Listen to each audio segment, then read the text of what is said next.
The man who's thought to be the most popular bake-off contestant will be here in Shaftesbury on Wednesday, sharing secrets of a German Christmas.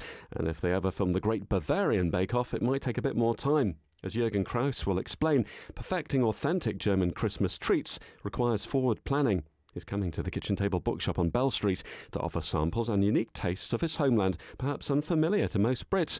We started our chat, though, about his life-changing TV appearance. I was keen to find out whether what we see on screen reflects what it's really like being featured on Bake Off. It is quite different in that there is much more concentrated time than you see on TV. There's loads of interviews, pretty much before each bake, during the break, after each bake, before you go in the tent. So you have 4 or 5 of these interviews every day. If it's a Saturday filming, so the technical and the signature bake, you have even more interviews because it's 2 bakes. So 2 bakes, 2 judging, so you have about 10 interviews. That's a lot of stop and go and repeat. But during the bakes, the time is actually quite concentrated. The judges and the hosts are on set not very much, maybe 20 minutes, half an hour total for a showstopper.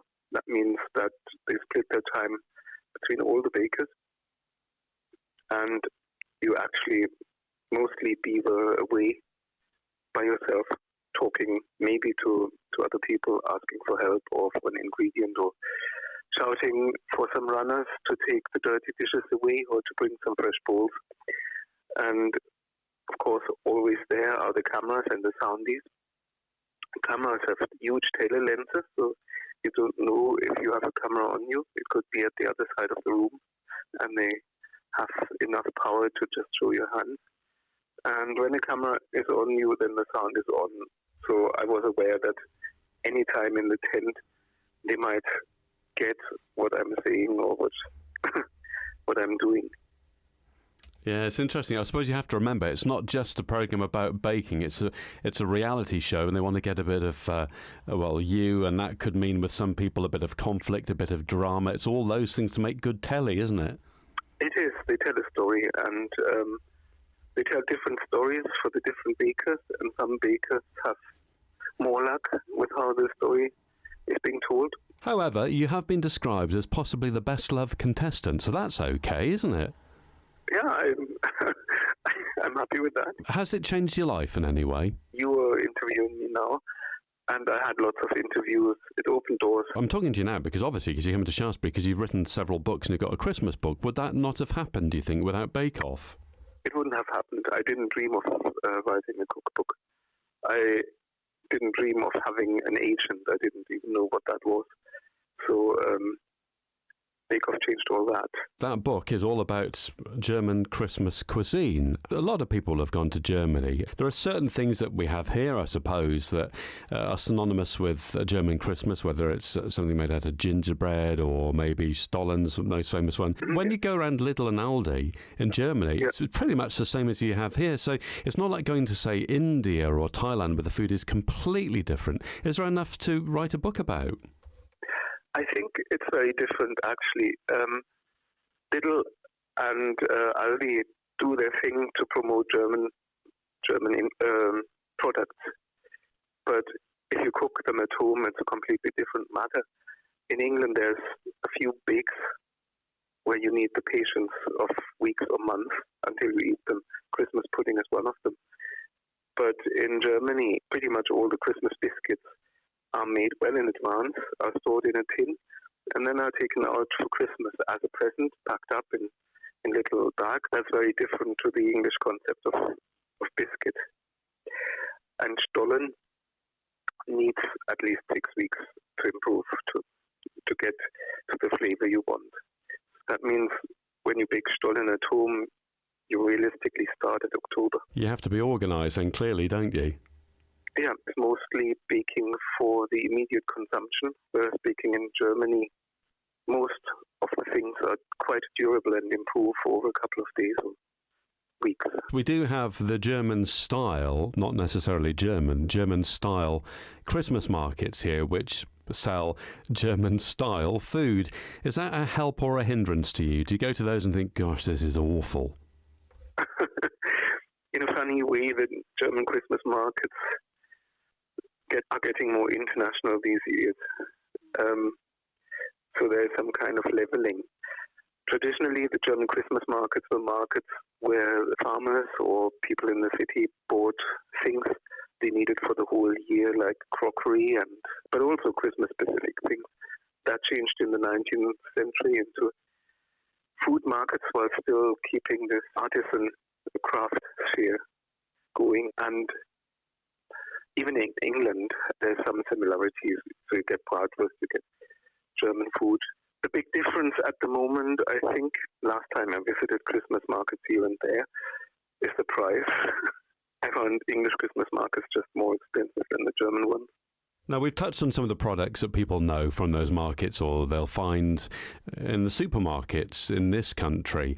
What have you got in your book that will be a surprise to somebody who's not spent a lot of time in Germany? I've got these Springerle biscuits, which are a speciality from the southern regions of Germany and Switzerland and Austria.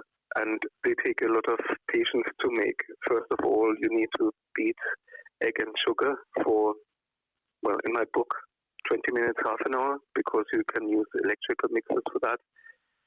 Old recipes says you should beat it for 1.5 hours by hand.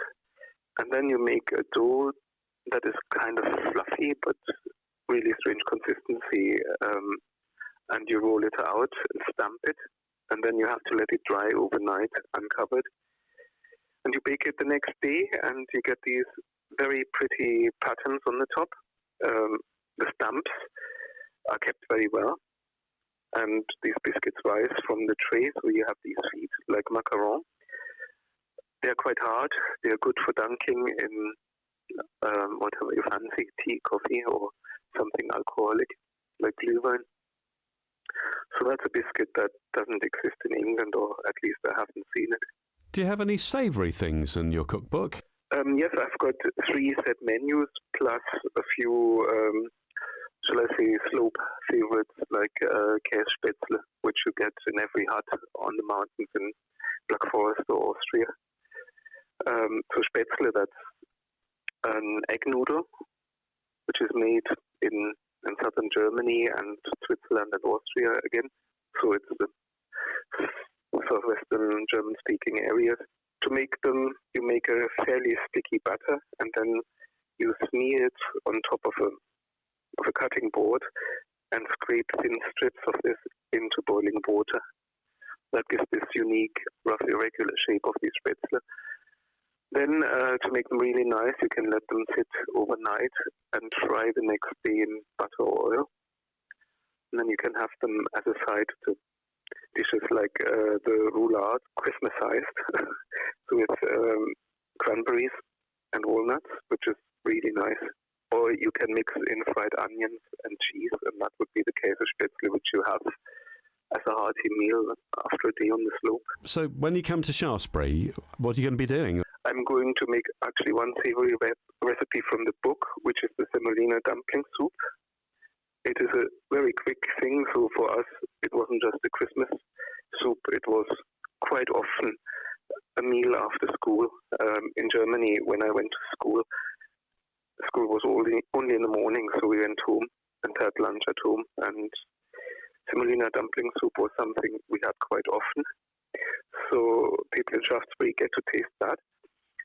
And I'm also going to show a variety of gingerbread, Honiglebkuchen, which typically is made with a starter that can sit around for up to 8 months.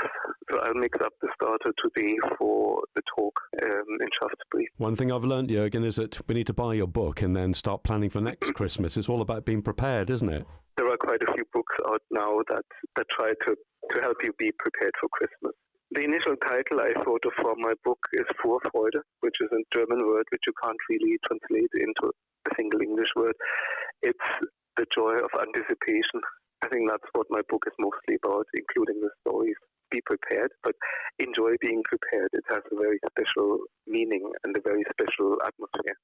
Christmas cooking and chat with Jürgen Kraus at the Kitchen Table Bookshop, Wednesday, the 19th of November at 6:30.